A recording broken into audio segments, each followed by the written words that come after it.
నాగర్ కర్నూలు జిల్లా అచ్చంపేటలో అమరవీరుల స్తూపం వద్ద కాంగ్రెస్ నేతలు ప్రజాస్వామ్య పరిరక్షణ దీక్ష చేపట్టారు.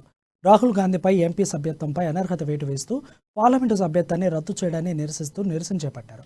పార్లమెంట్లో రాహుల్ గాంధీ ఒక్కడే మోదీని ప్రశ్నించేవాడని, ఎవరూ ఉండవద్దు అనే ఉద్దేశంతో ఎంపీ సభ్యత్వంపై అనర్హత వేటు వేశారని జిల్లా డీసీసీ అధ్యక్షుడు మాజీ ఎమ్మెల్యే వంశీకృష్ణ అన్నారు.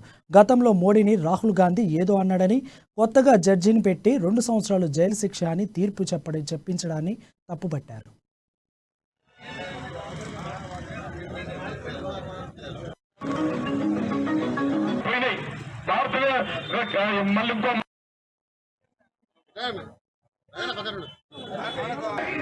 పరిరక్షణ దీక్ష ముఖ్య కారణం ఏమిటంటే ఏఐసిసి మాజీ అధ్యక్షులు ప్రియతమ రాహుల్ గాంధీ గారిని పార్లమెంటు సభ్యులుగా కొనసాగుతున్న సందర్భంలో ఈ కేంద్ర ప్రభుత్వం, ముఖ్యంగా ఈ దేశ ప్రధాని మోడీ గారు ఓ పథకం ప్రకారంగా కుట్రవన్నీ ఆయన పైన అనర్హత వేటు అంటే డిస్క్వాలిఫికేషన్ చేయడం జరిగింది.